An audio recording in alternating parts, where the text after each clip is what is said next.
Reed Calloway had carried a rifle into that barn every night for 3 nights straight. Something had been taking his eggs.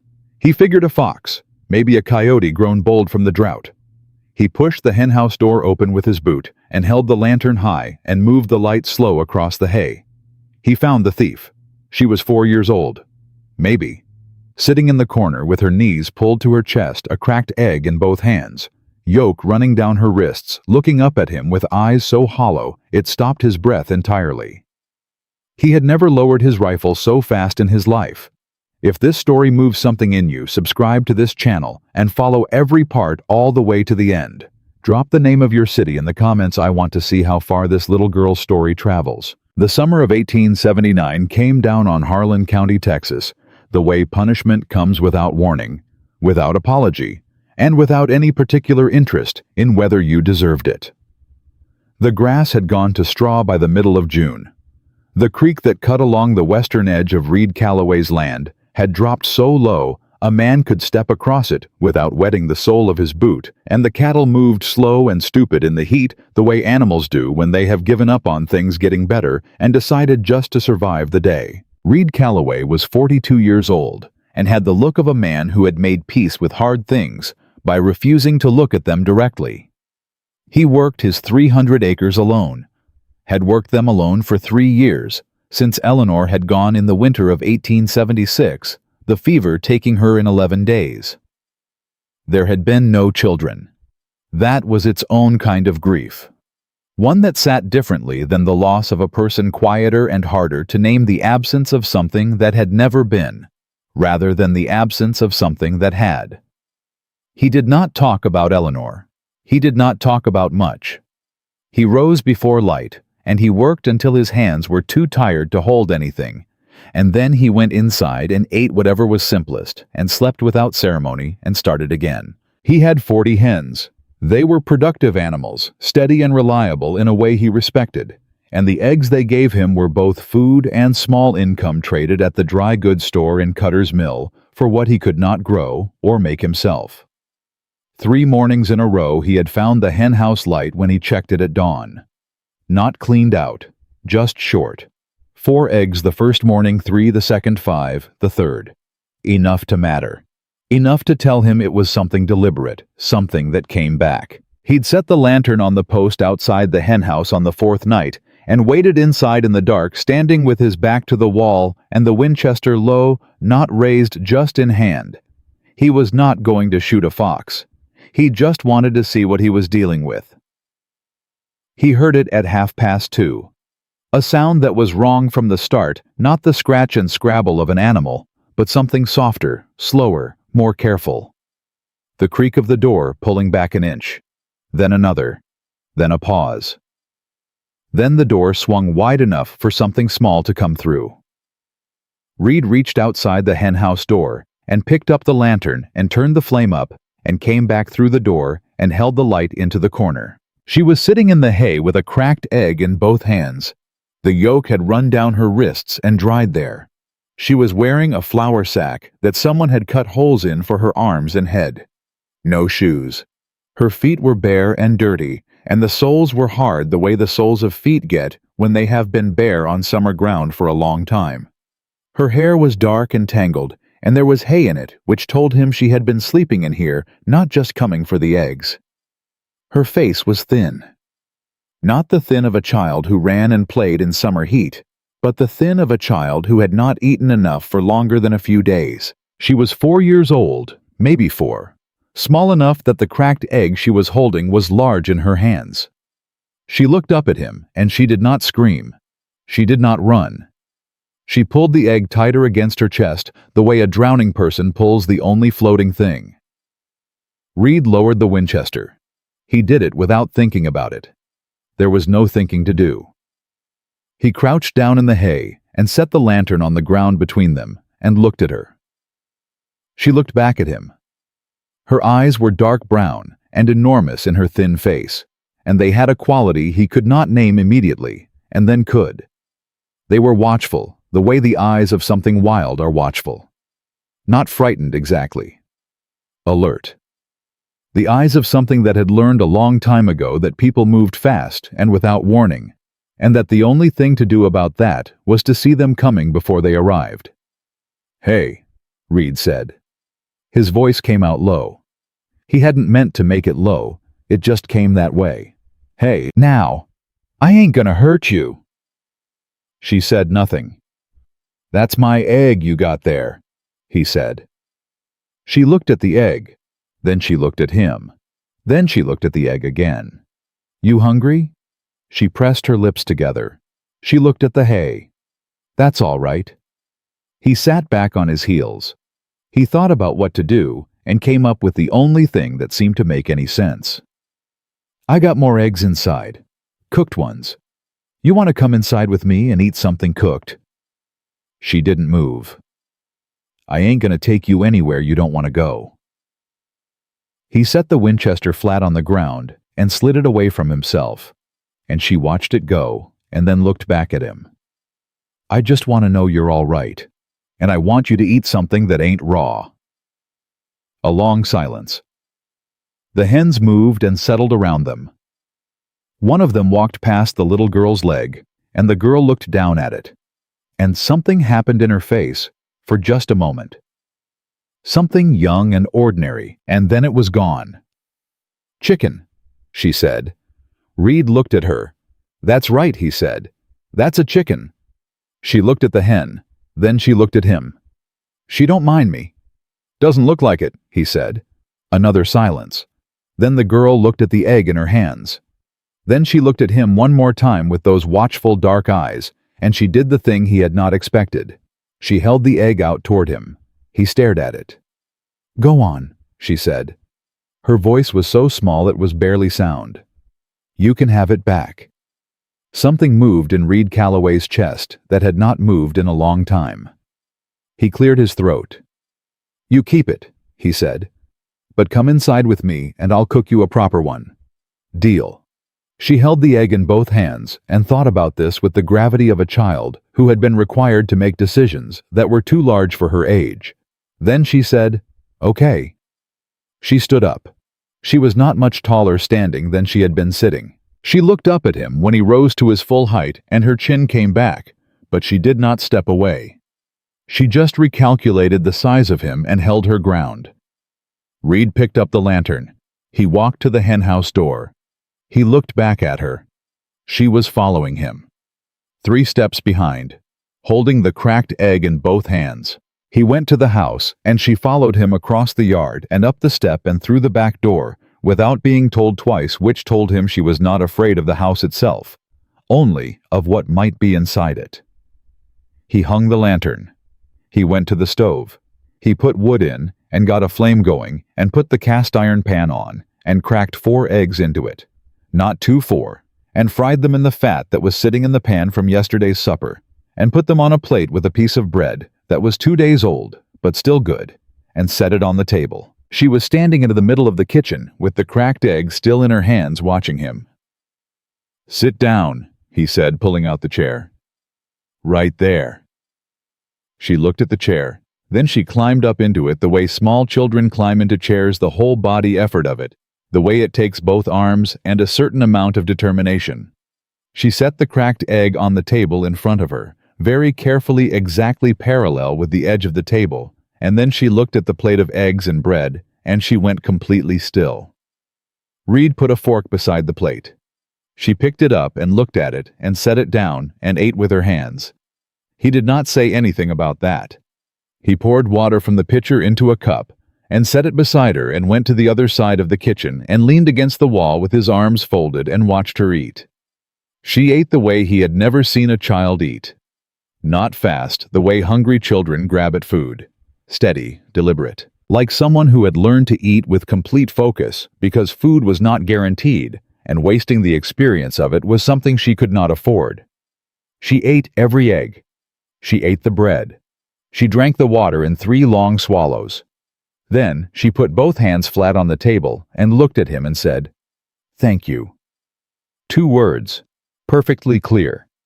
The manners of a child who had been taught by someone who meant it. Reed pulled out the chair across from her and sat down. He folded his hands on the table. He looked at her. She looked back. "What's your name?" he said. A pause. Annie. Annie what? She thought about this. Just Annie. He nodded slowly. All right, Annie. My name's Reed. Reed Calloway. This is my ranch. He paused. How long you been sleeping in my barn? She looked at the table.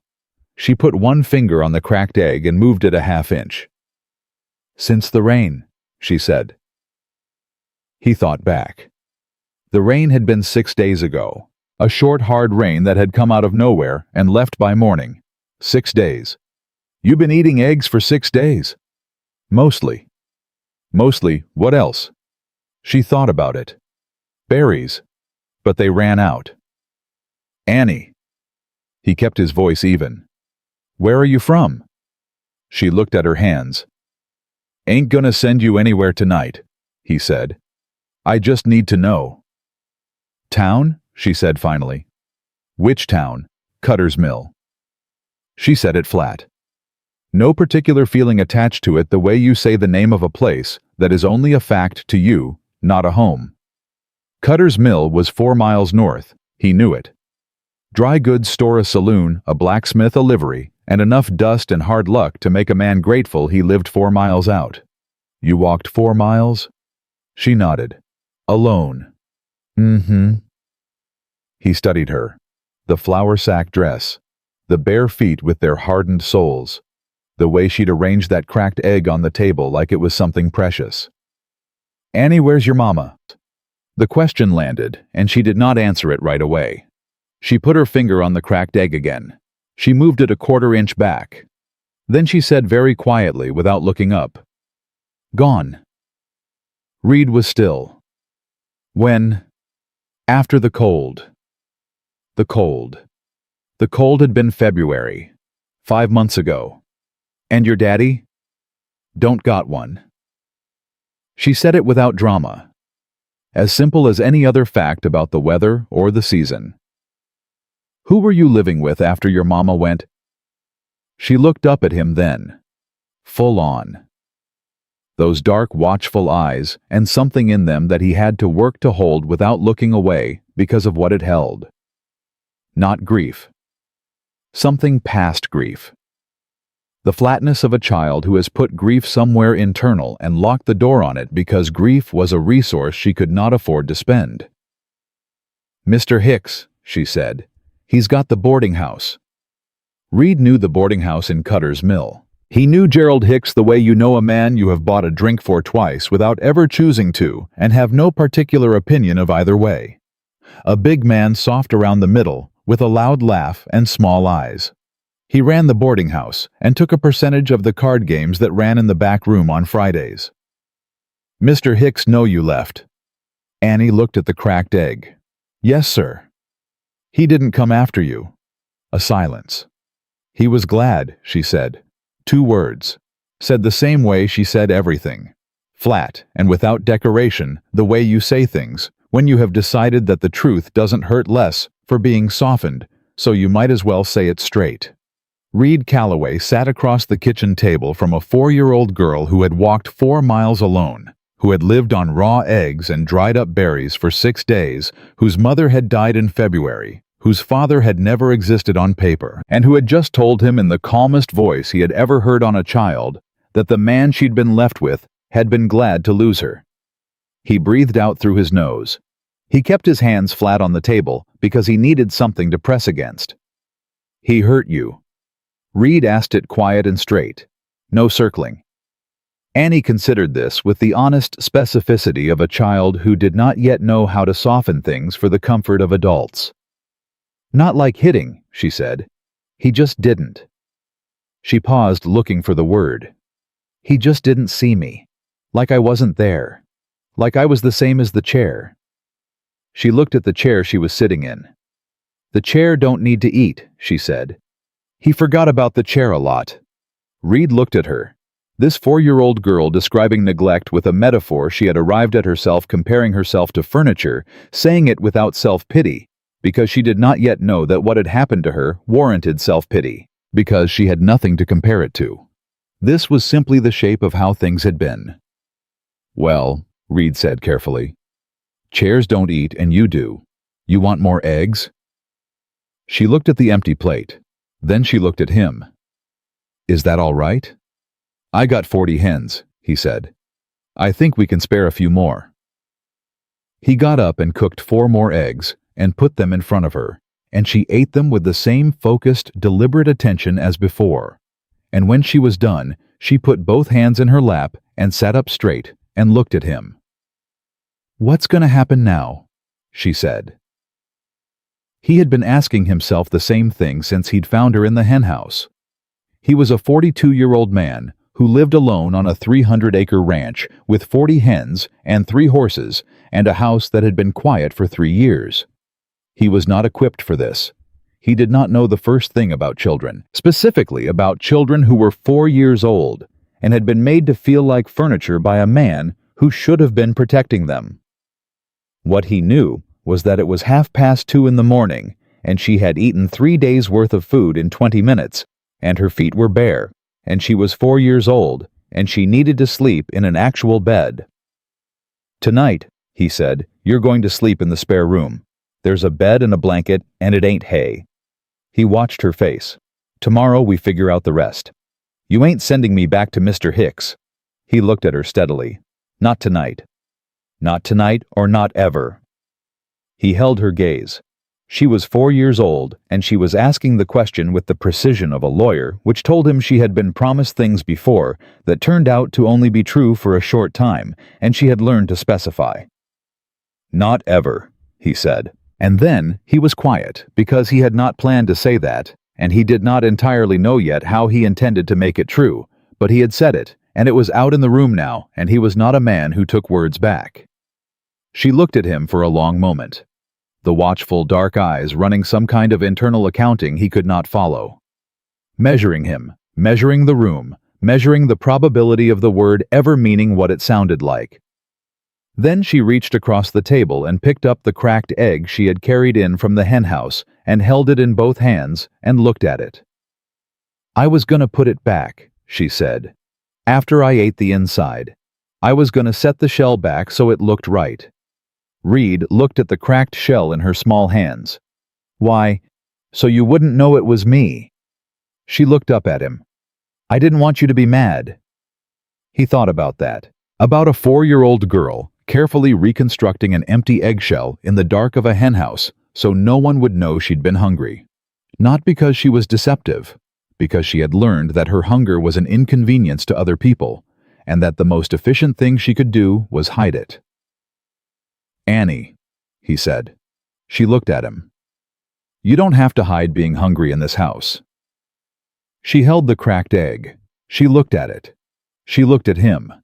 And something moved through her face very fast, something that came and went before he could fully see what it was, but that left something different behind, something slightly less locked than it had been. Okay, she said. He showed her the spare room.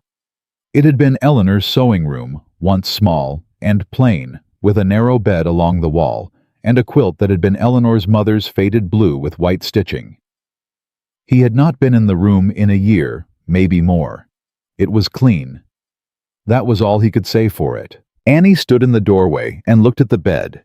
She was holding the cracked eggshell in both hands still. She looked at the quilt and at the pillow. She looked at the floor and at the window. It's yours, Reed said. Long as you need it. She walked in. She climbed up onto the bed with the same whole-body effort as the chair. She sat in the middle of it and looked at him from there. You gonna lock the door? She said. He stopped. No, he said. Why would I lock the door? She thought about this.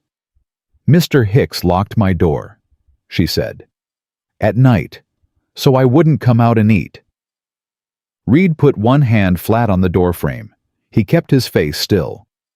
He had learned in 42 years that there were things a man needed to be still about until he had a moment to deal with them privately. This was one of those things. The door stays open, he said. And there's nothing in this house you can't eat. You get hungry in the night, you go to the kitchen and eat something. She looked at him. Promise? Promise, he said. She lay down. She still had the cracked eggshell in her hand. She set it on the pillow beside her with the same careful, deliberate precision as she'd set it on the table parallel to the edge of the pillow, exactly so. Reed looked at this 4-year-old girl who had carried a broken eggshell across a dark yard and into a stranger's house and set it beside her pillow the way another child might set a doll or a stuffed bear. It was the only thing she had brought with her. The only thing that was hers. He pulled the quilt up over her without being asked. She looked up at him from under it with those dark, watchful eyes, and she said, "You're big." "I know it," he said. "Are you mean?" He held her gaze. "No," he said. "I ain't mean." She looked at him for one more long moment, measuring, calculating, running the accounting that had kept her alive for 6 days on berries and raw eggs. Then she pulled the quilt up to her chin and turned her face toward the window and closed her eyes. Reed stood in the doorway. He stood there until her breathing went long and even, and the cracked eggshell caught the moonlight on the pillow beside her small dark head. Then he went back to the kitchen and sat down at the table alone in the lamplight, and he thought about Gerald Hicks in Cutter's Mill, who had locked a 4-year-old girl's door at night so she would not come out and eat. He thought about the word glad. He thought about tomorrow and about what he was going to do about it, and about what he had just promised in a quiet room to a child who had been promised things before that did not hold. He was going to make this one hold. He did not yet know exactly how. But he put his hands flat on the table, and he breathed, and he thought, and by the time the lamp burned low, he had the beginning of a shape in his mind. Not a plan. Not yet. Just a direction. He turned the lamp down. Okay. He went to his room. He did not sleep for a long time, but when he did, it was the first sleep in 3 years that felt like it was for something. Reed was up at 4:30, which was his habit, and he had the stove going and coffee on before he remembered that there was someone else in the house. The remembering hit him mid-reach for his single cup, and he stood with his hand on the shelf for a moment, and then took down 2 cups and set them both on the table, which felt like the strangest and most significant thing he had done in 3 years. She was up before the coffee finished. He heard the small feet on the floorboards, before he saw her the careful shuffle of someone moving through an unfamiliar space in the dark, feeling the edges of things. She appeared in the kitchen doorway with the cracked eggshell in her hand, and her hair wilder than it had been the night before, and her eyes still carrying the particular fog of a child who has slept deeply for the first time in a long while. She looked at him. She looked at the stove. She looked at the 2 cups on the table. "Morning," Reed said. "Morning," she said.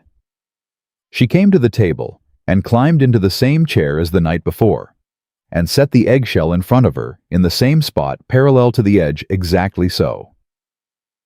He put coffee in the smaller cup with a great deal of water added and pushed it toward her, and she wrapped both hands around it and looked at him over the rim and said, "You were already up." "Always am." "Me too," she said. "Mr. Hicks didn't like it when I was up before him. Said I made noise." She drank the coffee. "I don't make noise." "I noticed that," Reed said. He cooked eggs, and she ate them, and the sun came up through the kitchen window, and she watched it come, turning her face toward it, the way flowers do the same slow, deliberate turning. He watched her do it and said nothing. After breakfast, she followed him outside. She did not ask if she could. She simply came. She was 3 steps behind him, the way she'd been the night before, not close enough to be presuming, not far enough to be separate, the careful distance of a child who has learned to make herself available without making herself a burden. He stopped at the fence post he'd been meaning to fix for a week and looked back at her. She was standing in the yard with the morning sun on her face and the eggshell still in her hand. "You gonna carry that all day?" he said. She looked at the eggshell. "Maybe," she said. He let it go. He worked on the fence post, and she watched him with the focused attention she gave everything, head slightly tilted, taking it in. After a while she said, "What's it for? Keeps the cattle in." "Why do they need to stay in?" "Because out there's not mine," he said. and I can't look after them out there. She thought about this with the gravity she applied to most things. Like a house, she said. He looked at her. Like a house, he agreed. He worked, and she watched until mid-morning, and then he straightened and looked north toward Cutter's Mill and made the decision he had been making and unmaking since 4:30. I need to ride into town, he said. She went very still, not the still of calm, the still of something that has heard a sound it recognizes. You're taking me back, she said. No. He said it flat and immediate. I told you not ever, I meant it. She looked at him. Then why? Because I need to know what I'm dealing with. He crouched down to her level. She had the eggshell pressed against her chest, now both hands around it. Annie. Gerald Hicks. He file any papers when your mama died, any legal papers saying he was your guardian. She thought about it. I don't know what papers mean. Did anyone come to the house after your mama died? Someone official, someone with a badge or a book. She shook her head. Just Mr. Hicks. He came and he said I was coming with him, and I went. Reed stood up. Okay, he said. I'm going to ride in and talk to Sheriff Danner. You're going to stay here. Her face changed, just slightly, just enough. I'll be back before noon, he said. There's bread on the shelf and eggs in the hen house. You can have whatever you want. You promise you're coming back, she said. I promise. Before noon. Before noon. She looked at him for a long, steady moment. Then she looked at the fence post he'd been fixing. Can I hand you things? She said. When you get back. Can I hand you the pieces? He looked at her. Yeah, he said. You can hand me the pieces. She nodded once. She went and sat on the step and put the eggshell in her lap and folded her hands around it and waited with the patience of a child who had spent a great deal of her short life waiting for things she wasn't sure would come. Reed saddled his horse and rode north. Sheriff Tom Danner was a lean-weathered man of 55 who had been running Cutter's Mill and the surrounding county for 12 years and had developed across those 12 years a particular economy of expression, saying in one sentence what other men took 5 for, and saying nothing at all when nothing useful could be said. He listened to Reed from behind his desk, with his hands folded and his face giving nothing away. And when Reed finished, Danner was quiet for a moment. Gerald Hicks, Danner said. Yes. And the child's been gone 6 days. 6 days sleeping in my hen house. He hasn't come looking. Danner's jaw moved. He picked up his pen and set it down. He hasn't come to me, he said. That's what I can tell you. No report filed on a missing child. He looked at Reed. Which tells you something. Tells me plenty, Reed said. What I need to know is the legal standing. The mother died in February. No father on record. Hicks took her in. Did he file anything? Any formal guardianship with the county? Danner turned in his chair and went through the filing cabinet behind him with the practiced ease of a man who knew where everything was. He pulled a folder and went through it and pulled another. He went through that one twice. Then he put them both back and turned around. Nothing, he said. No guardianship petition. No filing of any kind. Far as this county's records are concerned, that child has no legal guardian at all.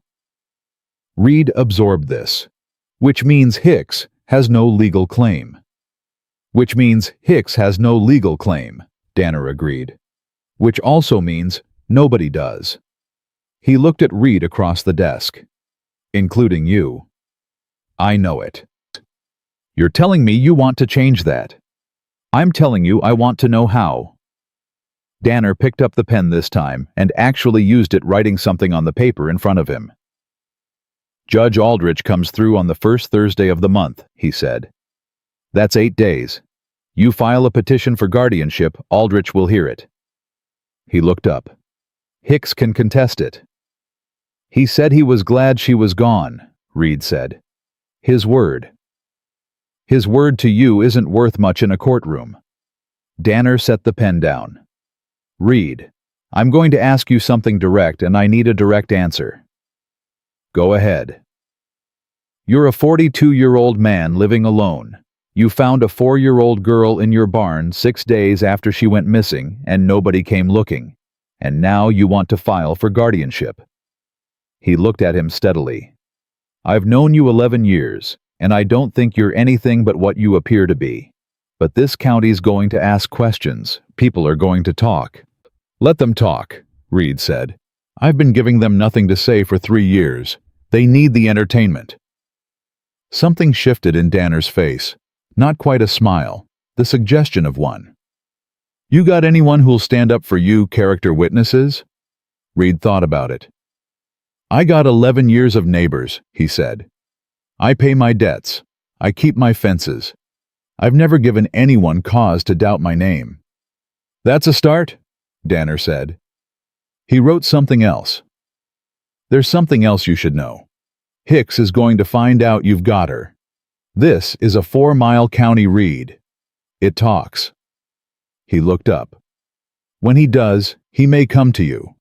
Not because he wants the girl, but because he's going to want to control how this looks. Reed looked at him. He locks a 4-year-old in her room at night so she won't eat, he said. He said it quiet and without heat, the way he said things he needed Danner to hear completely. He is not going to come to my property and control anything. Danner held his gaze. Then he wrote the last thing on his paper and said, I'll have the petition paperwork ready by tomorrow morning. And I'm going to ride out to Hicks this afternoon. And say what? That I know the girl is safe and that there's a legal process underway. That if he has a claim he wants to make, he makes it to Aldrich in 8 days in a courtroom.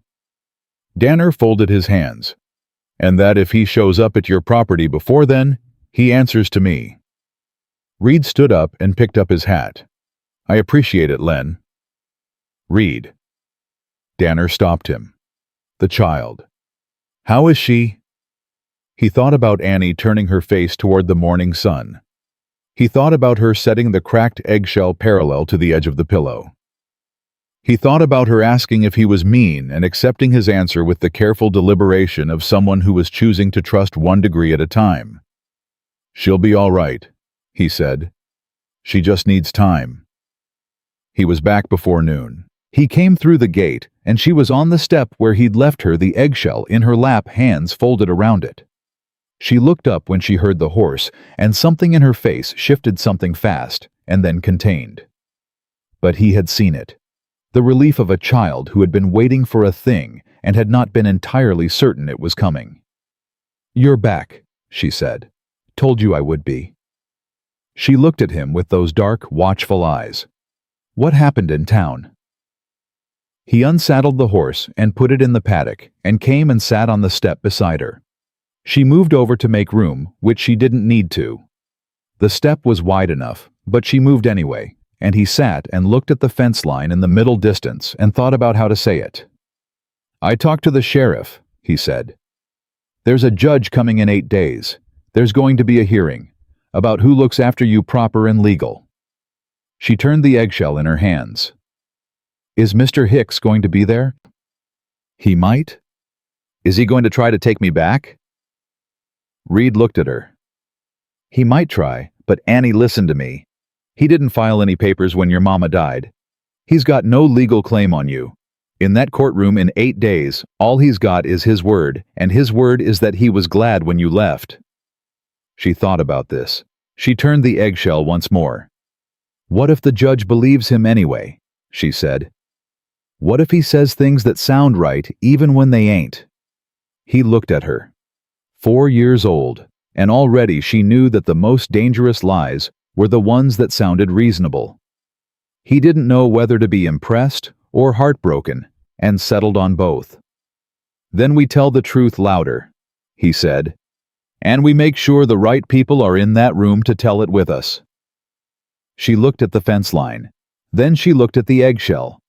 Then she said very quietly, My mama told me truth was the strongest thing a person had. She said people could take everything else from you, but they couldn't take what you knew was real. Reed was still for a moment. Your mama sounds like she was a smart woman. She was the smartest, Annie said. It was not a boast, Just a fact. The flattest, most certain fact she'd said. They sat on the step in the noon heat for a while and didn't talk, which suited them both. He was learning that she was not a child who needed noise around her. She was comfortable in silence, the way people are when they have spent a lot of time alone with their own thoughts and have made peace with the company. After a while, she said, "You said I could hand you things." "I did." "For the fence?" "Yep." She stood up. She put the eggshell in the pocket of the flour sack dress very carefully, making sure it was settled. Then she looked at him and said, "Well, come on then." He almost smiled. He caught it before it fully arrived. He stood up and went to the fence, and she followed him 3 steps behind, and when he held out his hand for the next piece of wire, she put it in his palm with a precision that told him she had been watching how he worked all morning and had paid close attention to the order of things. They worked until mid-afternoon. She didn't talk much. She watched, and she handed things when he needed them, and once when he dropped a nail and it rolled into the grass, she found it before he did and held it up without a word. And he took it and said, "Good eye." And she looked at the fence post with the careful expression she used when something pleased her that she wasn't sure she was allowed to show. It was near 3 o'clock when the rider came up the north road. Reed heard him before he saw him. He straightened and turned. Annie was beside him, and she turned too. And when the rider came close enough to be identified, Reed felt her go still. Gerald Hicks was a big man on a gray horse, and he came through the gate without stopping to announce himself, which told Reed everything he needed to know about the kind of man he was dealing with before he opened his mouth. He was dressed better than the road warranted.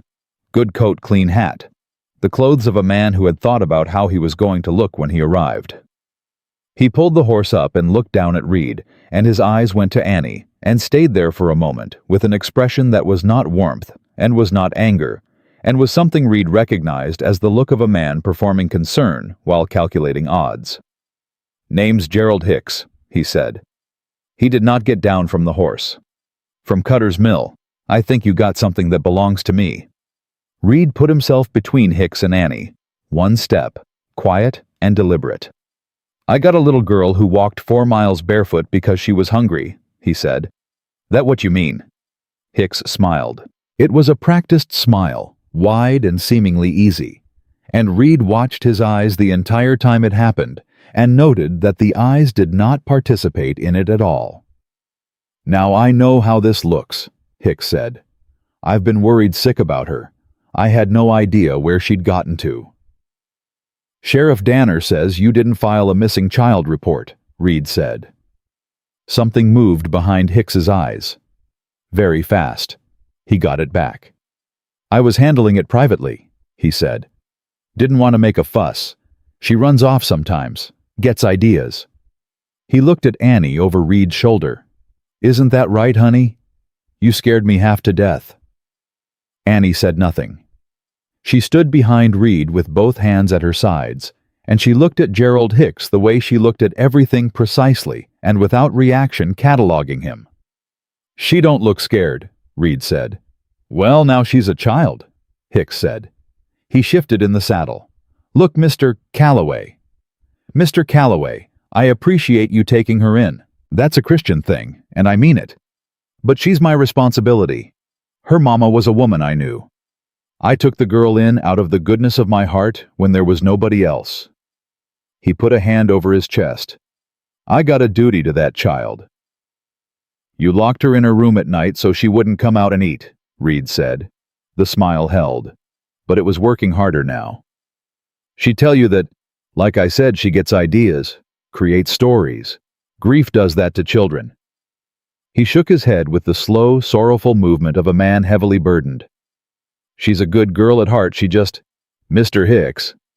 Reed said it quiet and flat, and it stopped Hicks mid-sentence. "There's a hearing in front of Judge Aldrich in 8 days. You want to make a claim, you make it there, in a courtroom, in front of a judge who's going to want to see documents and records and proof of legal guardianship." He looked up at Hicks on the horse. "You got any of those things?" A silence, a long one. "I don't need papers to know my duty," Hicks said, and the easiness was mostly gone now, and what was underneath was harder and less pleasant. She's kin to someone I knew. I took her in when nobody else would. That counts for something. It'll count in front of Aldrich, Reed said.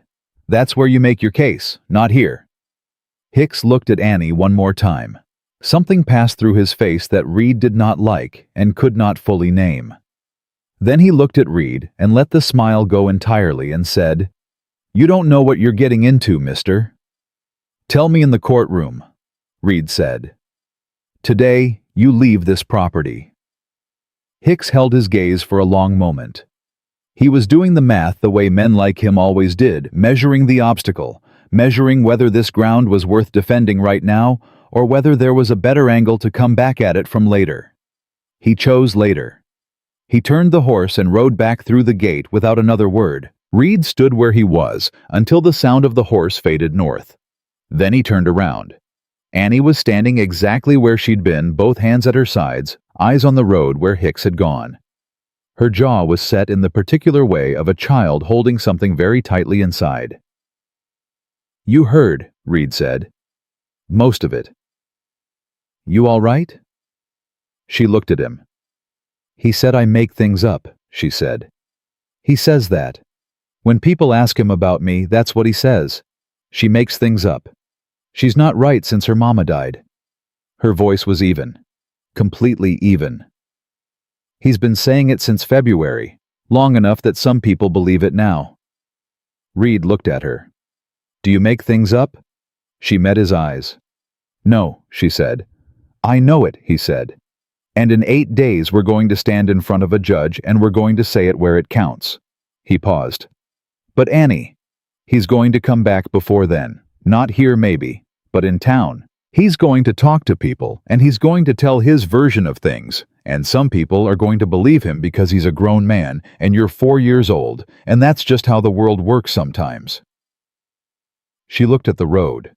Then she looked at the eggshell she had taken from her pocket, and was turning in her hands. "My mama said the truth was the strongest thing," she said again, quieter this time, like she was reminding herself. "Your mama was right," Reed said. "But sometimes it needs help getting into the right room." She thought about that. Then she put the eggshell back in her pocket and squared her small shoulders and looked up at him. "Then we better get it there," she said. He looked at this 4-year-old girl with her bare, hardened feet, and her flour sack dress, and her cracked eggshell in her pocket, telling him in the steadiest voice he had ever heard on a child that the truth needed to get into the right room. He thought about what it had cost her to be this steady, what it had taken from her in the taking. "We will," he said. "I promise you we will." She nodded once.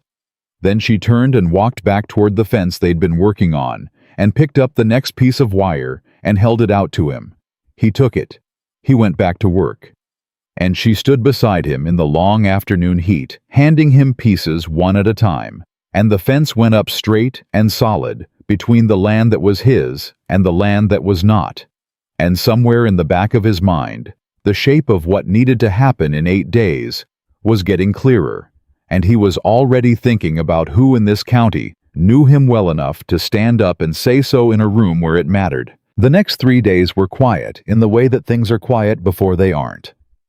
Reed rode into Cutter's Mill the following morning and filed the guardianship petition with Danner, who had the paperwork ready as promised, and walked him through it with the efficiency of a man who had decided which side of a thing he was on and had no further questions about it. Reed signed his name in 3 places, and Danner witnessed it and said, 8 days Thursday morning. Aldrich runs a tight room. Have your people there early. My people, Reed said. The ones who'll stand up for you. You need them in that room before Hicks gets his version established. Reed drove back to the ranch thinking about that. His people. 11 years in Harlan County, and he had kept mostly to himself, which was how he preferred it, and how Eleanor had preferred it, and how it had stayed after Eleanor was gone. He was not a man who collected friendships the way some men collected debts. He was a man who paid what he owed and kept his fences and did not ask for more than he earned. That had seemed sufficient until now. Annie was in the yard when he got back, sitting cross-legged in the dirt near the henhouse with 3 hens around her. Not chasing them, just sitting. She had found somewhere a handful of dried corn, and she was holding it flat in her palm, and the hens were walking up and eating from her hand one at a time, and she was watching each one with the complete focused attention she gave to most things. She looked up when he came through the gate. "The brown one's the bravest," she said. "She came first." "That's Harriet," Reed said. He tied the horse. Annie looked at the hen. "You named them." Eleanor did. He didn't say who Eleanor was. He didn't need to yet. She named all 40. Annie looked at the hens around her. "What's that one?" "Margaret, the gray one's Dot." She said the names quietly to herself, trying them. Harriet, Margaret, Dot. Then she looked up at him, with something in her face that was the closest thing to a smile he had seen from her in 3 days. Not the full thing, the shadow of it. "That's a lot of names to remember," she said. "Eleanor had a good memory," he said. She looked at Harriet, the hen, eating from her palm. "She died," Annie said.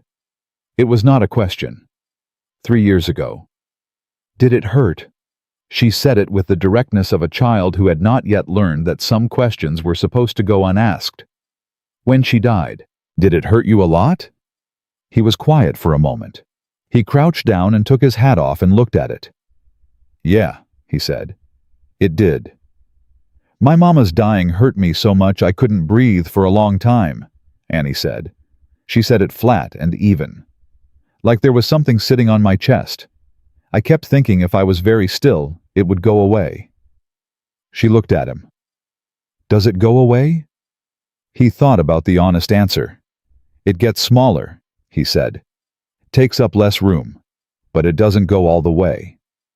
She nodded slowly, as if he had confirmed something she had already suspected. "Okay," she said.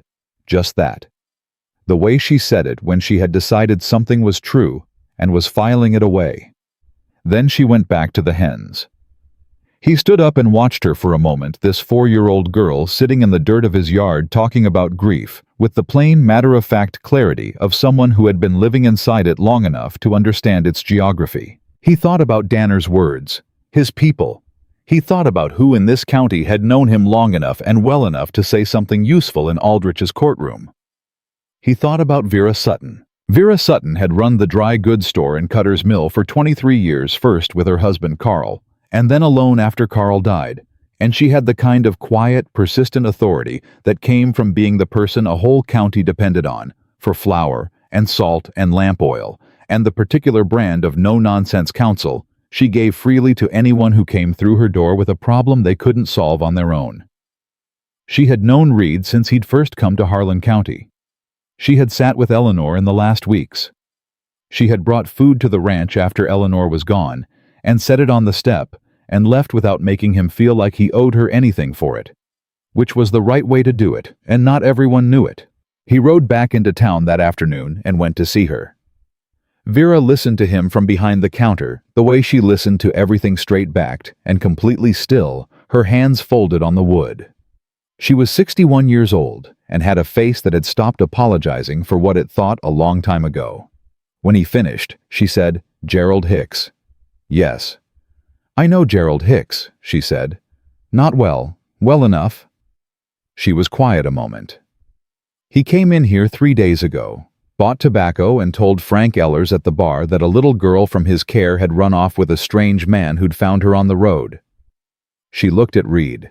His words. Something moved in Reed's jaw. He held it still. "That what he said?" "That's what he said. Frank told me because Frank tells me everything eventually." She picked up the cloth she kept on the counter and set it down again. "I told Frank that Gerald Hicks was a man whose opinion of himself was considerably higher than the evidence warranted, and that I'd reserve my own conclusions until I had more information." She met Reed's eyes. "Now I have more information." "Will you testify?" he said. "Aldrich is hearing Thursday." "What do you need from me?" "You've known me 11 years. You know my name and what it's worth in this county. I need someone to say that in a room where Hicks is going to say the opposite." Vera looked at him for a long moment. "Reed," she said, "bring the child in. Tomorrow morning, I want to see her." "I'll ask her," he said. "Don't ask her like it's a favor she's doing you. Tell her there's a woman in town who wants to meet her. Let her decide." He rode back and told Annie exactly that. "There's a woman in town named Vera Sutton who wants to meet you. She runs the dry goods store. She's known me 11 years. She wants to see you before the hearing." Annie was at the kitchen table with the cracked eggshell in front of her and a piece of paper Reed had given her and a stub of pencil she had found somewhere drawing something he couldn't quite make out. She looked up when he told her. She thought about it with the serious deliberation she applied to decisions. "Is she mean?" Annie said. "No," Reed said. "She brought food to my step when Eleanor died and left without making me feel like I owed her for it." Annie thought about this. "That's the right way to do it," she said. "I thought so." She looked at her paper. "Okay," she said. "I'll go." They rode in the next morning, Annie in front of him on the saddle because she was 4 years old and the road was 4 miles, and he was not going to make her walk it. She sat straight and held the saddle horn with both hands and watched the road with that steady, watchful attention she gave to everything new. Vera Sutton met them at the door of the dry goods store and looked at Annie the way she looked at everything, directly and without performance. Annie looked back at her with the same directness. Two people taking the measure of each other across a considerable difference in size and age and arriving apparently at compatible conclusions. "You're Annie," Vera said. "Yes, ma'am." "I'm Vera. You hungry?" "I'm all right, ma'am." "I didn't ask if you were all right. I asked if you were hungry." Annie looked at her. Then she said, "Yes, ma'am." "Good. Come in then." Vera looked at Reed. "You sit over there." He sat where he was told. Vera took Annie to the small table near the back window where she kept a chair for customers who came in with more than shopping on their minds, and Reed watched from across the store as Vera put bread and a jar of preserves on the table and sat across from Annie and said something he couldn't hear. Annie listened. Then Annie said something back. Then something happened. In Vera's face. Something quick and controlled, and she reached across and put her hand briefly over Annie's small hand on the table and said something else, and Annie looked at the bread and then looked at Vera and said something that made Vera sit back and look at her with an expression Reed had not seen on Vera Sutton before.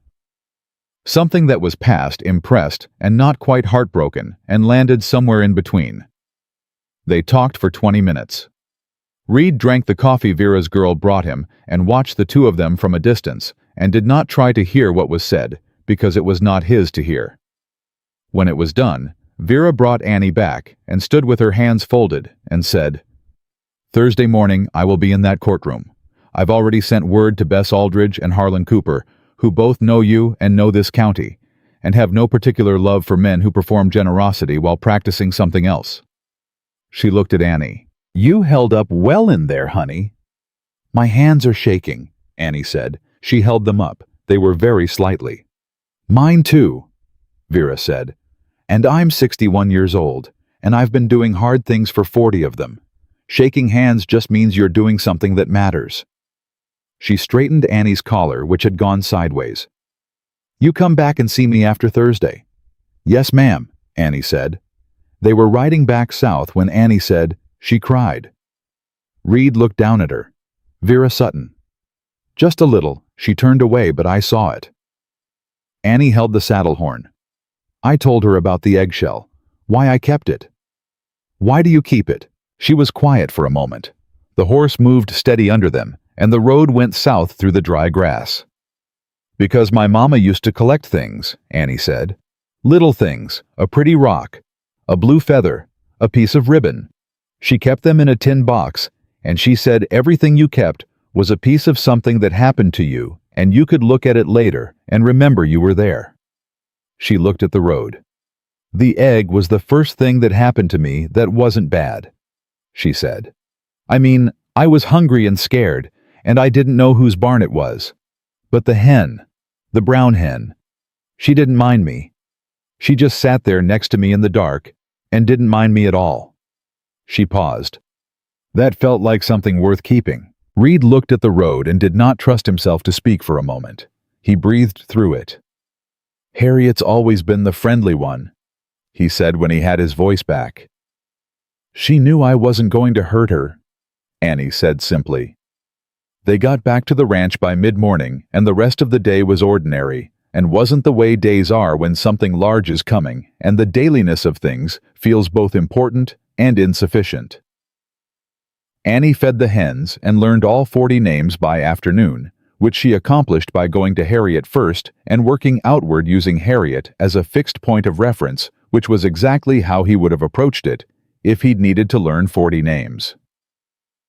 He watched her move through the yard and thought about Hicks and Cutter's Mill, who had by now had 2 days to work the county with his version of things. He thought about the way practiced easy lies spread faster than complicated truths, because they were easier to carry and easier to pass along. He thought about Thursday and about Aldrich and about what kind of ground they were standing on.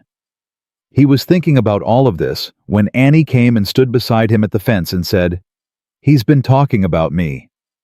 "Probably," Reed said, "saying I make things up." "Probably that too." She leaned her arms on the fence rail. She was just tall enough to do it. "What if it worked?" she said. "What if he's talked to enough people that they believe him by Thursday?" Reed looked at her. "Then we show them the truth is louder," he said. "One person willing to tell it straight in a room where it counts is worth 10 people who only heard the other side in a saloon." She thought about that. "Vera's going to be there. Vera's going to be there. And the sheriff. And Danner." She was quiet a moment. "Do you think Aldrich is fair?" she said.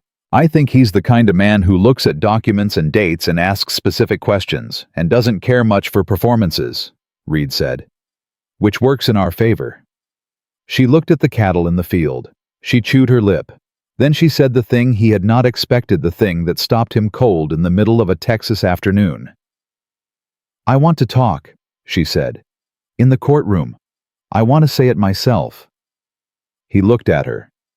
"Annie." "I know I'm 4, she said with the specific exasperation of a 4-year-old who was aware of being underestimated. "I know they'll think I'm too small to say anything that matters. But Mr. Hicks is going to stand up and say I make things up, and I want to be there to say that I don't." She met his eyes. "My mama's not here to say it. You weren't there to see it.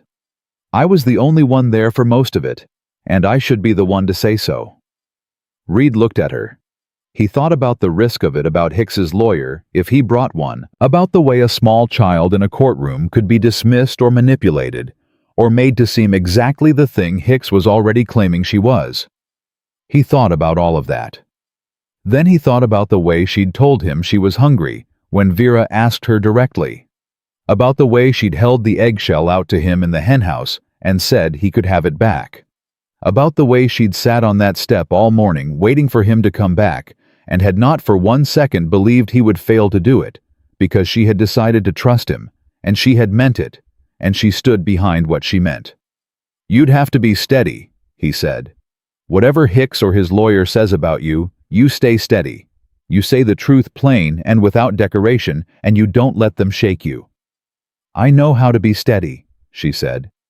"I've been being steady since February." He held her gaze. She was right. She had been being steady since February. She had been being steady since long before February, probably. Steady was not something Annie had learned in the last 3 days. It was something she had arrived with, built from materials no child should have had to work with. "All right," he said. "You'll speak, but I'll be sitting right there." "I know," she said. "That's why I can do it." He didn't answer that, because it didn't need answering. He just looked at the field, and she looked at the field, and the cattle moved slow in the afternoon heat, and somewhere in the henhouse, Harriet was making the low, contented sound she made when things were as they should be. It was that evening with Annie asleep, and the lamp low that Danner rode out. He came quiet and tied his horse at the post, and knocked twice, and Reed opened the door and read the look on his face before he said a word. Hicks got a lawyer, Danner said. Came in from Abilene today. Name of Price. George Price. He looked at Reed. I know the name. He's good Reed. Better than good. The kind of good you hire when you want something to look one way when it's actually another. Reed looked at him. How good? Good enough that Hicks paying him means Hicks thinks there's something worth fighting for, Danner said. Which means he hasn't given up on the guardianship. Which means he hasn't given up on... He stopped. The girl, Reed said. Or what she represents to him, Danner said carefully. A child with no legal guardian is a child whose circumstances can be arranged by whoever gets there first with the right paperwork. Reed stood in the doorway and was very still. The night was hot, and the crickets were going, and somewhere in the spare room, Annie was asleep with the cracked eggshell on the pillow beside her. He thought about a man in Abilene riding hard to get to Cutter's Mill in time for Thursday. He thought about what it meant that Hicks had paid for that ride. We need more people in that room, Reed said. Yes, Danner said. You do. Who else in this county knows me well enough to say so under oath? Danner thought about it. He named 3 names. Reed knew all of them.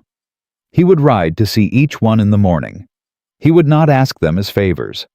He would tell them what was true and let them decide on their own, because the only testimony worth having was testimony a person chose freely. Thursday, Reed said. Thursday. Danner agreed. He put his hat back on. Reed, this Price, he's going to make it about you, not the child. He's going to walk into that courtroom, and the first thing he's going to do is make the room look at you sideways. That's his play. Take the focus off what Hicks did and put it on who you are and why you did what you did. Let him, Reed said. I've got 11 years of this county behind me. Make sure they're in that room, Danner said. He untied his horse. All of them. Reed stood at the door and watched him ride back north, and then turned and looked at the spare room door at the end of the hall closed softly, the lamplight just catching the bottom edge of it. 4 days. He had 4 days to make sure that when George Price from Abilene walked into Aldrich's courtroom and started rearranging the truth, there were enough people in that room who knew the truth's original shape to put it right back where it belonged. He went inside. He sat at the table, and he wrote 3 letters, one to each name Danner had given him. He wrote them plain and short and specific, the way he did everything. He told each person what was happening, and what he needed, and where to be on Thursday morning. He did not ask for pity. He did not make speeches. He just stated the facts and trusted the people who knew him to know what to do with them. He sealed the letters and set them by the door for morning, and turned the lamp down and went to the spare room and looked through the crack of the door at Annie sleeping one hand open on the quilt, the eggshell beside her, catching the moonlight, her face in sleep, the face of an ordinary 4-year-old girl who was not braced for anything, who was just a child resting in a bed that was starting degree by careful degree to feel like hers. He pulled the door softly closed. He went to his own room. Thursday was 4 days away, and there was still work to do. But it was work he knew how to do, and he was not doing it alone. The 4 days before Thursday were the longest Reed Calloway had spent since the 11 days of Eleanor's fever, and they had the same quality, the quality of time that moved too slow and too fast, simultaneously each hour, both endless and insufficient. He rode out the morning after Danner's visit and delivered the letters by hand rather than post, because hand delivery meant a conversation, and a conversation meant he could read the person's face and know what he was actually working with. The first was Harlan Cooper, who ran the feed store 2 miles east of Cutter's Mill and had bought cattle from Reed 3 years running, and whose handshake was the kind that meant something in this county. Cooper listened to him on the porch of the feed store, with his arms folded and his hat pushed back, and when Reed finished, Cooper said, "Gerald Hicks locked a 4-year-old girl in her room so she wouldn't come out and eat. That's what she told me." "And you believe her?" "I do." Cooper looked at him for a moment. "I'll be there," he said. "Thursday morning, early. The second was a woman named Ruth Greer, who had homesteaded 12 miles south with her husband before her husband died, and had stayed on and worked the land herself for 7 years, which was the kind of fact that told you everything about Ruth Greer that needed telling. She read Reed's letter at her kitchen table while he sat across from her, and when she looked up, her eyes were bright with something that was not sadness exactly, but was adjacent to it. "How old did you say she was?" Ruth said. 4, maybe just turned. Ruth set the letter down flat on the table and put both hands on it. "I'll bring my neighbor Clara," she said. "Clara Hess. She was in the dry goods store the morning the child came in with you. She saw her." She looked at Reed. She noted the flower sack dress and the bare feet, and she told me afterward that something was wrong. Clara knows what wrong looks like on a child. "I'd be grateful," Reed said. "Don't be grateful," Ruth said. "Just make sure that judge hears every word." The third name Danner had given him was Pastor Miles Webb of the small church at the south edge of Cutter's Mill, which surprised Reed because he was not a church-going man and had not been in 11 years and had no particular relationship with Miles Webb beyond a nod on the road. But Danner had said Webb's name with the specific weight he gave to things that mattered, and Reed trusted that weight. Webb was a lean, quiet man of about 50, with the kind of steady eyes that came from spending a lot of time with people in their worst moments and learning not to be undone by what he saw there. He read Reed's letter standing in the doorway of the church, and then he looked up and said, "I know this child." Reed looked at him. Reed looked at T. "Not personally," Webb said. "But I know who her mother was. Catherine Moore. She attended here twice before she got too sick. She came and sat in the back row, and when I spoke to her after the second service, she told me she had a little girl and that she was worried."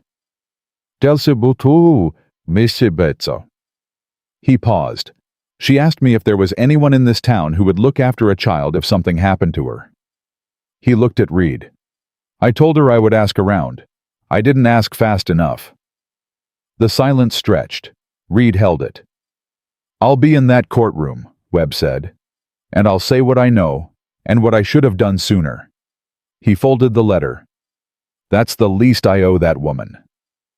Reed rode back to the ranch on the third day before Thursday with the shape of what he had in mind clearer than it had been. Vera Sutton, Harlan Cooper, Ruth Greer, and Clara Hess. Pastor Webb. Danner. 6 people who would stand up in Aldrich's courtroom and say what they knew to be true. 6 people against Gerald Hicks and whatever George Price from Abilene had built in the days since he'd arrived. He told Annie that evening at the table. She listened with her hands folded and the cracked eggshell in front of her, and when he finished naming the people, she was quiet for a moment. "Pastor Webb knew my mama," she said. "Twice," Reed said. "He said she was worried about you, about what would happen to you." Something moved through Annie's face. Fast and complicated several things at once, and she handled it the way she handled everything large, by holding very still until she had it sorted. Then she said very quietly, "She was always worried about me. She used to say it was a mother's job to worry." She looked at the eggshell. "I used to tell her she worried too much." She paused. "I wish I hadn't said that." Reed looked at her. "She knew you didn't mean it the way it sounded," he said. "That's what mamas know." Annie looked up at him. "How do you know?" "Because Eleanor told me once that children say things that are bigger than they mean and smaller than they mean in equal measure, and the only thing to do is listen for what's underneath." He paused. She was usually right about things like that. Annie looked at her hands. Then she said, "I'm going to tell them about the tin box." "What tin box?" "My mama's tin box. The one with the things she collected. The pretty rock and the blue feather and the ribbon." She looked at him. "She gave it to me before she died. She put it in my hands and said, 'This is all the beautiful things I found, Annie. Now you find your own.'" She paused. "Mr. Hicks took it." Reed was very still. "He took the box. First week I was there. He said it was clutter. He threw it in the fire." She said it with the flatness of someone who has processed an atrocity so many times that the processing itself has become routine. I watched him do it. Reed put both hands flat on the table. He breathed. "Annie," he said carefully, "you're going to tell that to Aldrich, exactly the way you told me just now." "It won't bring it back," she said. "No," he said. "But it will tell that judge everything he needs to know about Gerald Hicks in one sentence. And it will be the truest sentence in that room." She thought about it. Then she nodded once. "Okay," she said. The night before Thursday, Reed could not sleep. He lay in the dark and ran through everything the way a man runs through the fence line before a storm, checking each post, testing each wire, looking for the place where something might give. He thought about George Price and what Price had been building in the 4 days since Hicks brought him in. He thought about the 3 things Price had likely already assembled. Hicks's performed concern, some version of Reed's irregular situation, and the argument that a 4-year-old child's testimony was unreliable by nature. That last one was the one that worried him. Not because it was true, because it was the kind of argument that sounded reasonable to people who hadn't spent a week with Annie and didn't know the specific quality of her steadiness or what it had cost her to develop it. He heard her in the hallway at 4 in the morning, the small feet on the floorboards. He heard her stop outside his door and then heard the floor creak as she turned away, not wanting to wake him, going back to her room. He got up. She was sitting on her bed with the cracked eggshell in both hands when he pushed the door open. She looked up at him without surprise, as if she had known he would come. "Couldn't sleep," she said. "Me neither," he said. He came and sat in the chair by the window. "What are you thinking about?" She looked at the eggshell. "What if I forget the words?" she said. "What if I stand up in front of all those people and I forget what I was going to say?" "Then you say the truth," he said. "You don't need words you practiced. You know what happened to you. You were there. Just say what you know." "What if they don't believe me because I'm small?" "You're not trying to convince everyone in that room," he said. "You're trying to convince one man, Aldrich. And Aldrich cares about specifics, dates, details, things a person can only know if they actually live them." He looked at her. "Nobody makes up the kind of details you know, Annie. That's what makes truth sound like truth." She turned the eggshell in her hands. "I'm scared," she said. It was the first time she had said that word. In a week of hard conversations and harder revelations, she had not once said that word, and the fact that she said it now in the dark of the room at 4 in the morning with nobody watching told him more about her trust in him than anything else that had passed between them. "I know it," he said. "That's all right. You're not scared." He thought about the honest answer. "I'm scared they won't listen," he said. "I'm scared Price is going to stand up and say something clever that makes the room tilt before we can write it. I'm scared I haven't done enough." He paused a bit. "But scared doesn't change what we're going to do in the morning.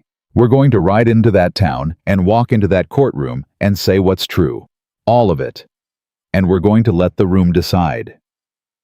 She looked at him for a long moment. Then she set the eggshell carefully on the pillow and lay down and pulled the quilt up and said, "Stay till I fall asleep." He sat in the chair by the window and watched the dark outside and listened to her breathing slow and even out and thought about the morning. Thursday came in cool and clear, the first morning in 2 weeks that didn't feel like punishment. Reed had the horse saddled before 5, and Annie was up and dressed in the blue cotton dress that Ruth Greer had sent over 2 days before, a real dress, whole and right for the season, with all its buttons.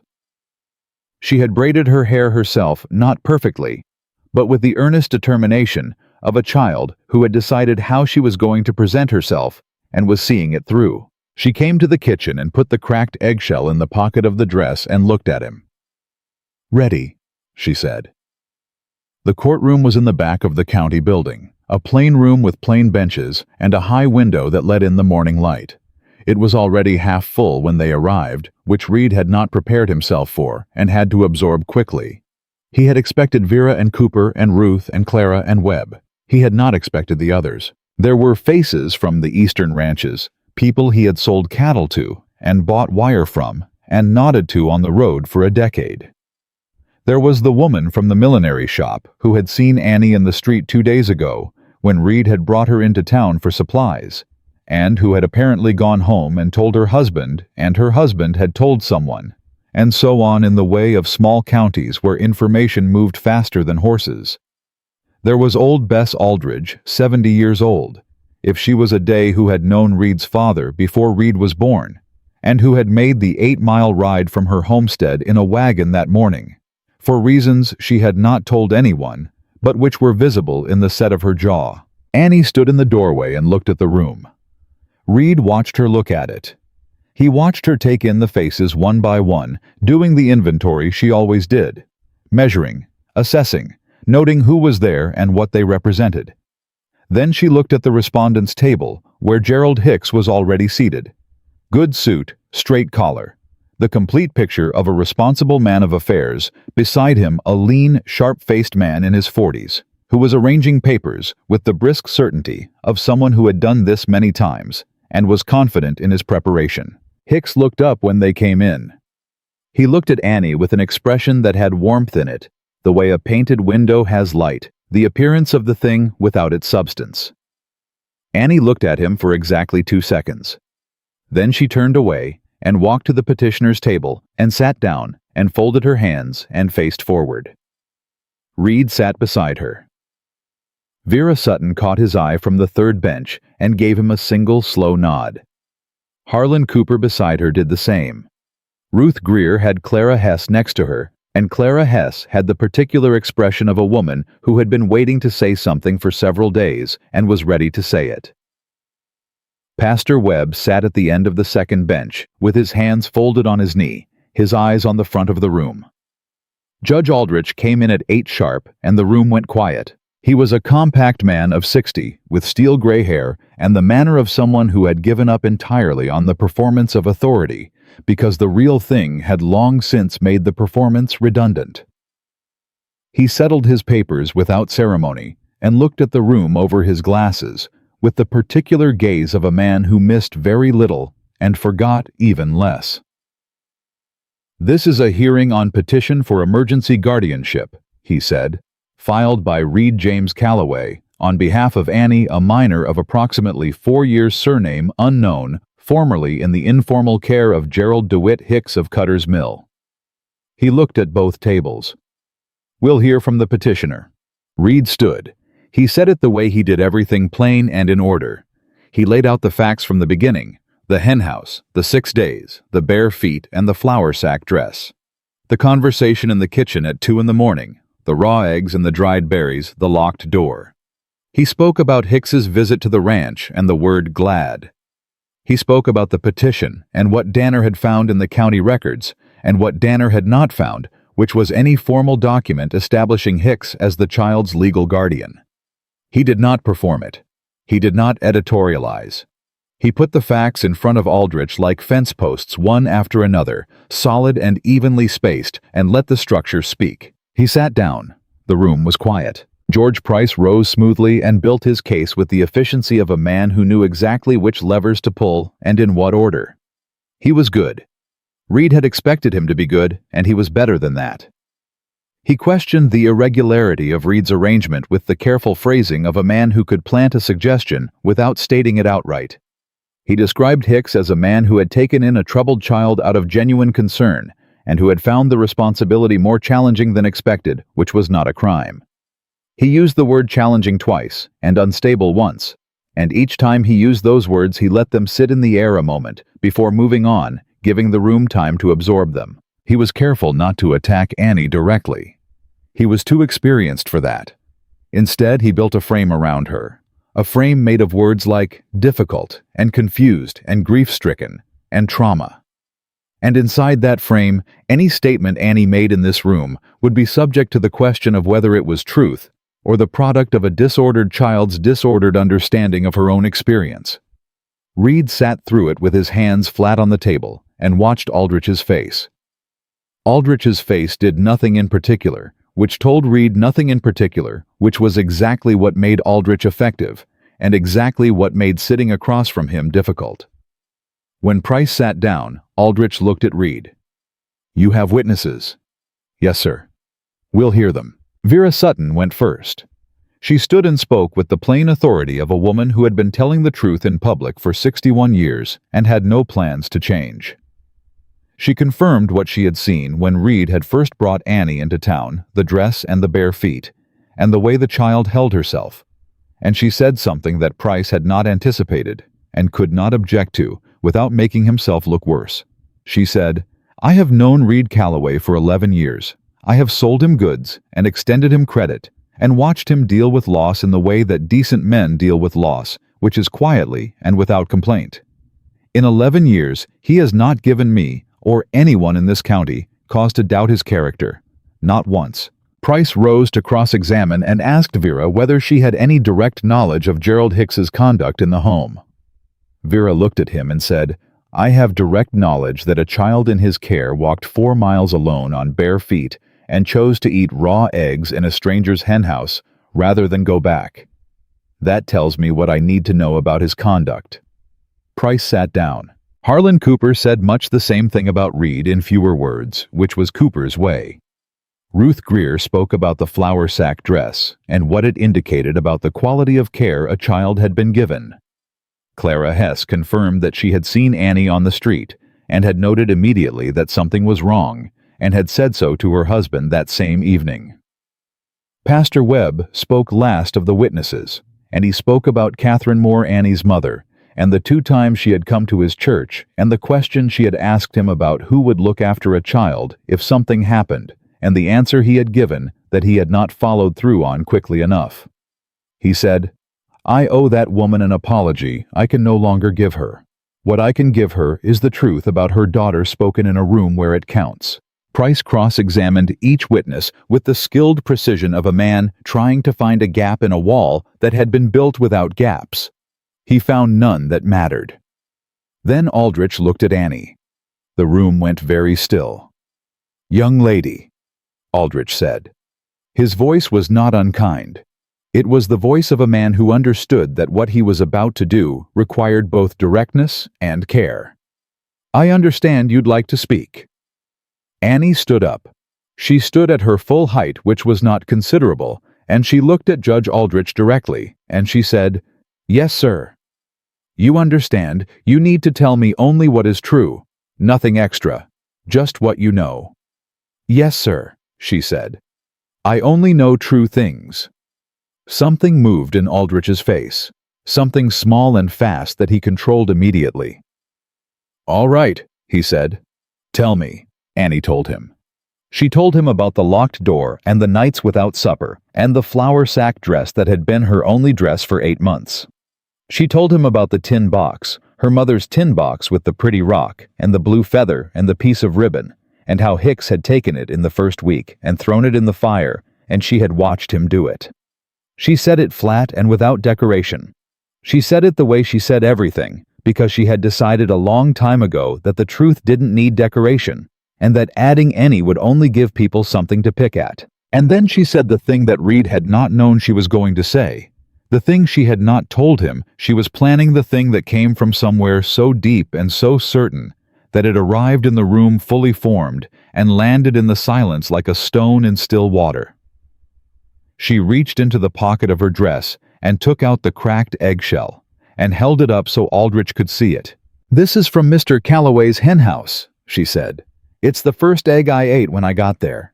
I kept it because my mama taught me to keep the beautiful things that happened to you so you can look at them later and remember you were there." She paused.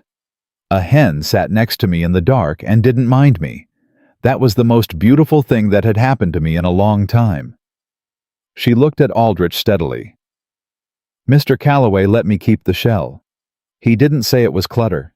He didn't throw it away." She put the eggshell back in her pocket. "That's all." She sat down. The room held its breath. Price rose to cross-examine. He was professional about it. He asked Annie whether she understood the difference between something that was true and something she wished were true. Annie looked at him with those dark, watchful eyes and said, "Yes, sir. True things happened. Wished things didn't." Price asked whether she had perhaps misremembered details about her time in Mr. Hicks's care, given that she was very young and had experienced considerable loss.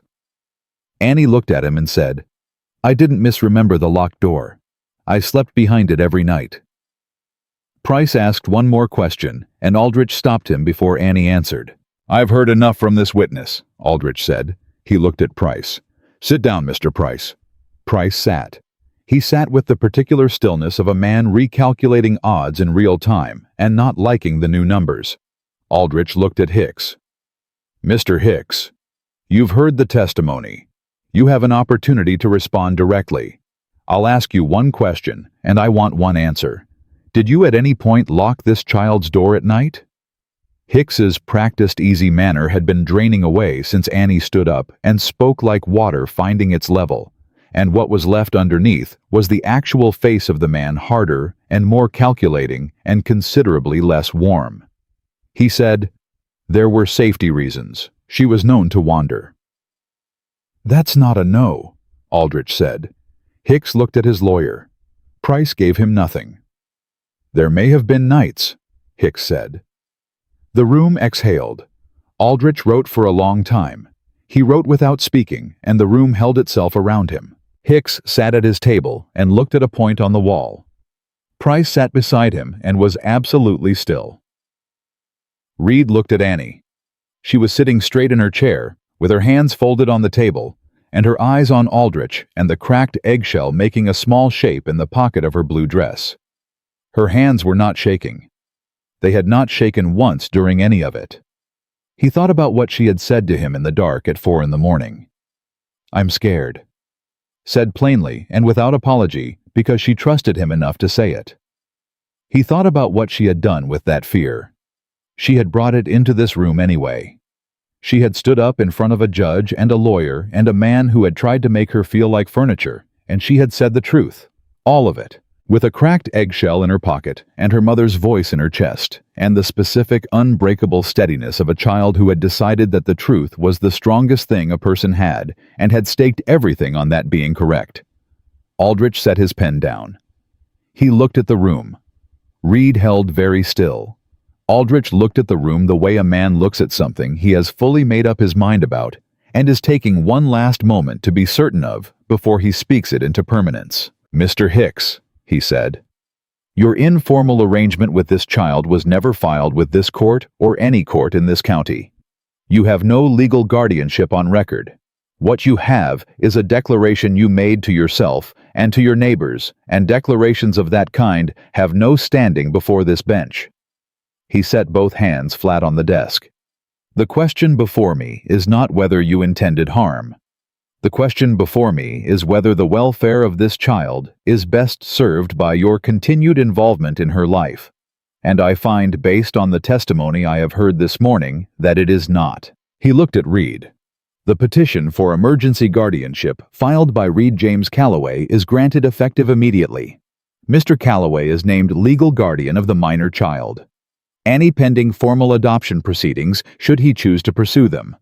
Mr. Hicks, you are ordered to have no further contact with this child, direct or indirect. Any violation of this order will be treated as contempt of this court and dealt with accordingly." The gavel came down. The room did something then that Reed had not expected and could not have prepared for. It did not erupt. It did not applaud.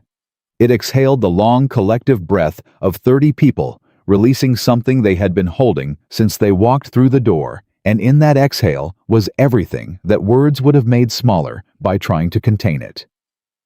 Annie sat completely still. She sat still for so long that Reed looked at her, and what he saw on her face was an expression he did not have a name for, and would spend a long time afterward trying to find one for. It was not relief, though relief was in it. It was not joy, though joy was in it too. It was the expression of a person who has been braced so long and so completely that when the thing they were braced against fails to arrive, the body does not immediately know what to do with itself. Every muscle that had been holding, suddenly without a reason to hold, her hands were shaking. both of them flat on the table, a fine tremor she could not stop and did not try to stop. Reed put his hand on the table palm up between them. He did not reach for her. He just put it there and left it. She looked at it. Then she put her hand in his and held on. Across the room, Gerald Hicks rose from his chair with the slow, deliberate movements of a man who had made a calculation and arrived at a number he did not like and was now adjusting his expectations accordingly. George Price was already packing his satchel with the brisk efficiency of a lawyer moving on to the next thing. Hicks straightened his coat. He looked at Annie, and the performance was entirely gone now, the warm concern and the practiced, easy smile, all of it stripped away, and what was underneath was the face Reed had seen briefly on the road at the ranch, the actual face calculating and cold and quietly furious. He turned toward the door. He had almost reached it when he stopped. He turned back.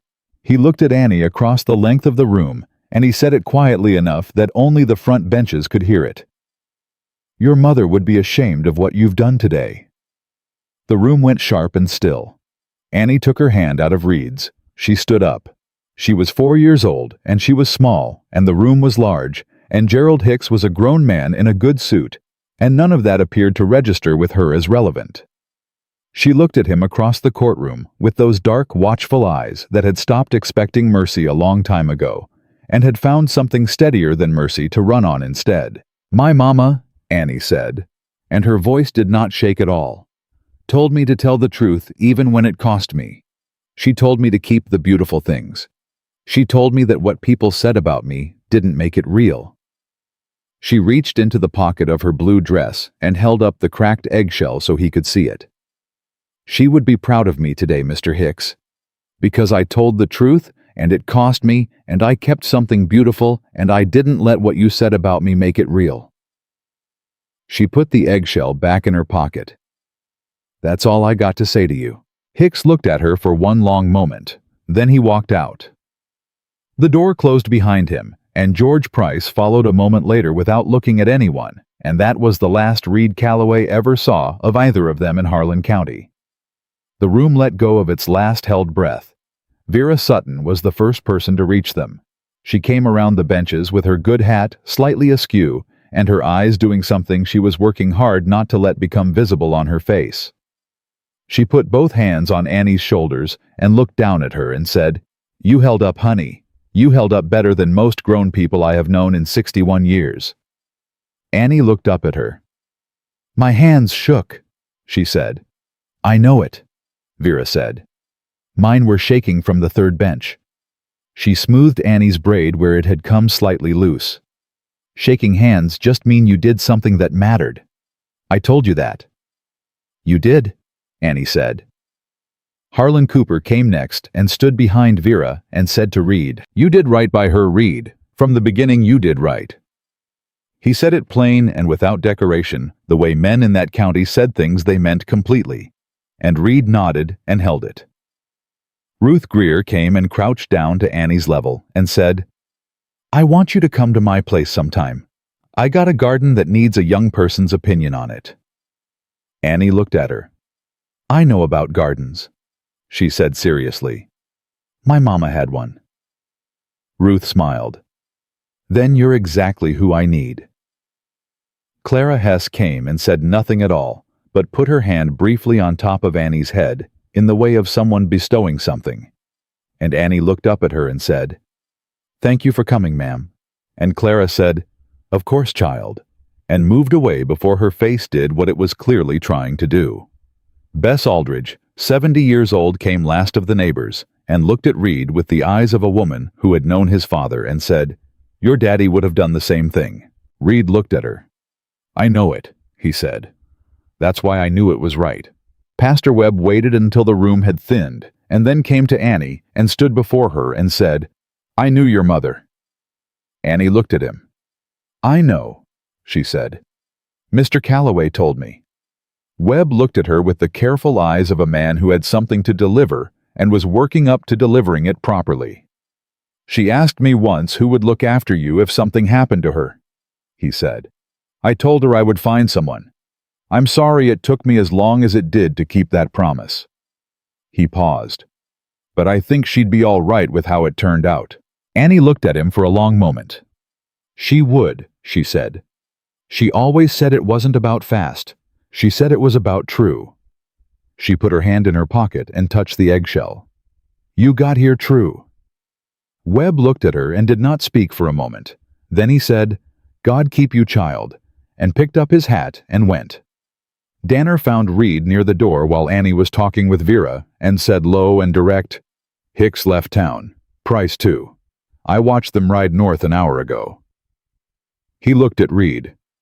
"I don't expect him to come back. A man who's lost in a courtroom that thoroughly doesn't come back for more. He'll find somewhere else to perform his goodwill." He paused. "It's done, Reed." "It's done," Reed agreed. Danner looked at Annie across the room. "She's something," he said. "I know it," Reed said. They rode home in the early afternoon. The air had the quality that sometimes came at the end of a hard stretch, a clarity that felt earned, like the first clean breath after a long time in a dusty room. Annie rode in front of him on the saddle the way she always did, and she was quiet for the first mile, which he understood and did not interrupt, because her silences were working silences, and the work she was doing was important. When she spoke, she said, "He's not coming back." "No," Reed said. "He's not." She turned the eggshell in her pocket without taking it out. He could feel the small movement of her hand against the fabric. "What happens now?" she said. "Now we go home," he said.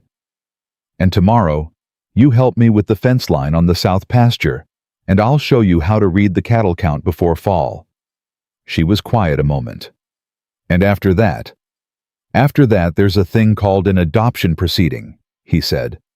"It's separate from the guardianship. It's not something that gets decided today. It needs its own petition and its own hearing. It's your choice." He kept his eyes on the road.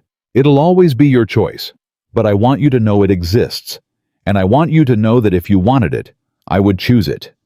I'd choose it without a second thought." She didn't answer right away. He hadn't expected her to. The things Annie decided slowly were the things she decided absolutely, and rushing that process would only have gotten in the way of the result. She looked at the road for a long time. The ranch came into view ahead of them, the barn and the house, and the south pasture fence, and the cottonwood on the little rise behind the property, moving slow in the afternoon air. She looked at all of it. "Annie Calloway," she said.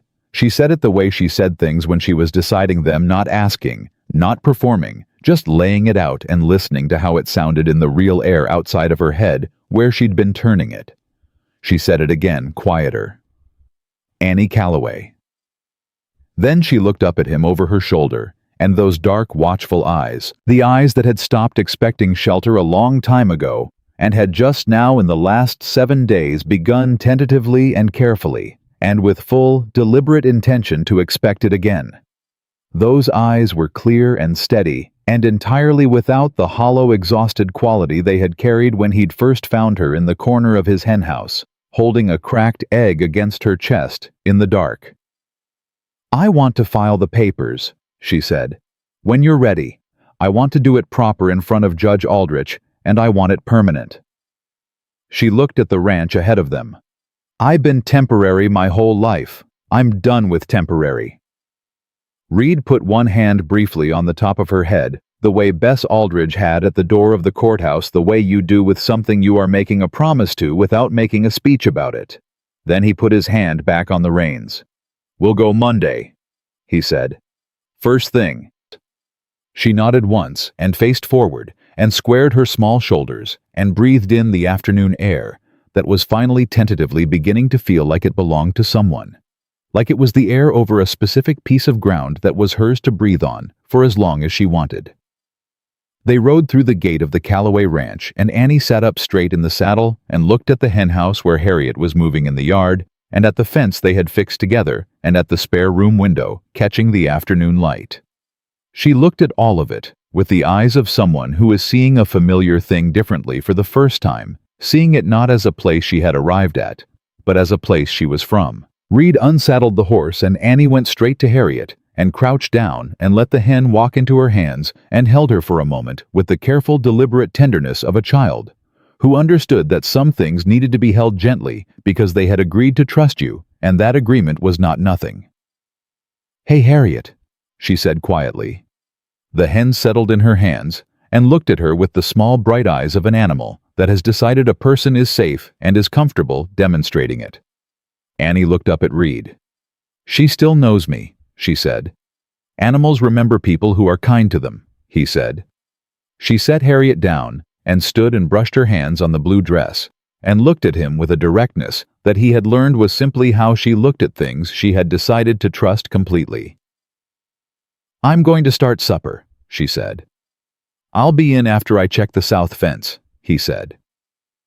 She went to the house and he watched her go. This 4-year-old girl with her braided hair coming slightly loose again, and the cracked eggshell in her pocket, and the flour sack dress long gone, and in its place, a real dress with all its buttons walking through the yard of the Calloway Ranch, like she had been walking through it for years and intended to walk through it for many more.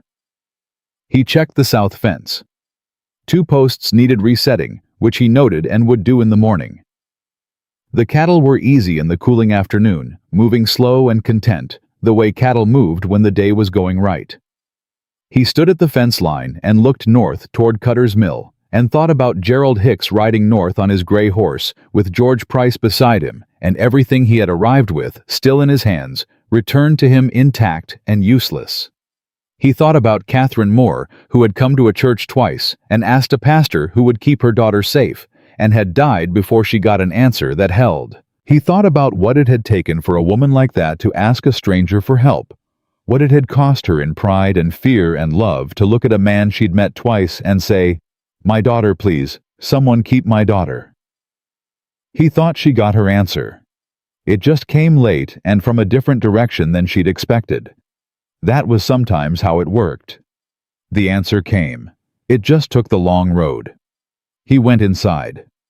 The kitchen was warm and Annie had the stove going, and the smell of something cooking was moving through the house in the way smells move through a house when someone who knows what they are doing is doing it, filling the rooms, making the walls feel closer and warmer and more like walls that meant something. She had set the table. 2 cups, 2 plates, parallel to the edges, exact. The cracked eggshell was in the center of the table, like a centerpiece, which is what it was now, he realized. Not a remnant. Not a sad small thing carried by a hungry child in the dark. A centerpiece. The first beautiful thing that had happened set in the middle of the table where both of them could see it. "Beans and salt pork," she said from the stove. "I found the pork in the back of the shelf. I hope that's all right." "That's more than all right," he said. He hung his hat. He sat down. She brought the bowls and sat across from him, and they ate together in the quiet that had, in the space of 7 days, already stopped being the quiet of a house that had forgotten what it was for and become something else, something that had a name he had not had occasion to use in 3 years. The quiet of a house where people lived. He noticed she served herself the same amount she served him tonight. Not half. The same. He did not remark on it. He just noticed it and understood what it meant and thought, she's starting to believe there's enough. She's starting to believe the food will be there tomorrow and the day after, and that she does not need to ration herself anymore. It had taken 7 days. 7 days to move from the careful saving of a child who had been made to feel like she was too much to the plain ordinary taking of a child who had begun to understand she was allowed to be here. He thought that was one of the fastest and one of the bravest things he had ever watched a person do. After supper, she dried the bowls and put them in the right cupboard, and then stood in the kitchen and said, "Can I ask you something?" "Go ahead," he said. "Eleanor," she said carefully. "Your wife. The room where I sleep." She looked at him. Was it hers? "Her sewing room," he said. "She kept it for the things she made. Quilts mostly." Annie looked down the hall toward the room. "I won't disturb anything in there that matters," she said. "I can already see which things to leave alone." He looked at her. She had said almost the same thing the first morning, and it struck him again the same way it had then, the specific quality of it, A child who understood that a room could hold things that were not visible, and that some of those things were not hers to move. "I know you will," he said. "I know you won't." She went to the room and came back a moment later with the cracked eggshell and set it back in the center of the table where she'd had it at supper. She looked at it for a moment. "My mama said every beautiful thing you keep is a piece of something that happened to you," she said. "So you can look at it later and remember you were there." She looked at him. "I think this house is going to be a beautiful thing," she said. "I think I'm going to want to remember I was here." Reed Calloway looked at this 4-year-old girl standing in his kitchen in her blue dress with her braid coming loose, who had walked 4 miles alone on bare feet and eaten raw eggs in a stranger's henhouse and carried a cracked eggshell through a courthouse and stood up in front of a judge and a lawyer and a man who had tried to make her into furniture and had said the truth so clearly and so completely that it had changed the shape of the room. Who had asked him that first morning if he was mean and accepted his answer with the full weight of a decision made? Who had waited on that step all morning and said, "You're back," with the relief of someone who had decided to trust and had been right to? He thought about what it had taken her, what it had required of a child who should not have needed to develop the things she had developed. He thought about what she had built from the materials she'd been given, the steadiness, the economy of trust, the ability to take the truth and carry it without flinching. He thought, "She came to me broken, and she was never broken. She came to me with nothing, and she had everything that mattered. She just needed somewhere to put it down, somewhere safe enough to stop holding all of it alone." "It's going to be a beautiful thing," he said. "And you're going to be here for all of it." She looked at him for a long moment, with those eyes that had come so far from the hollow, watchful darkness of the henhouse corner. And then she went to the shelf and picked up the journal she had been writing in and sat at the table and opened it to a new page and picked up her pencil. He got up and turned the lamp to where it gave her better light to write by. She looked up at him when he did it just briefly, and then looked back at the page and began to write. He sat across from her and drank his coffee and listened to the small sound of the pencil on the paper and the hens settling for the night in the henhouse outside, and the cattle moving slow in the south pasture, and the cottonwood on the rise turning in the evening wind. And the house, which had been a place he moved through for 3 years, rather than a place he lived in, was a place he lived in again. Simply and completely and without ceremony, the way the truest things happen, the way water finds level ground and rests. Come Monday morning, Reed Calloway was going to ride into Cutter's Mill with his daughter and file the papers that would make permanent what was already in every way that mattered, absolutely and irrevocably true, that Annie had come home and she was not leaving, and no one in this world was going to make her feel like furniture ever again.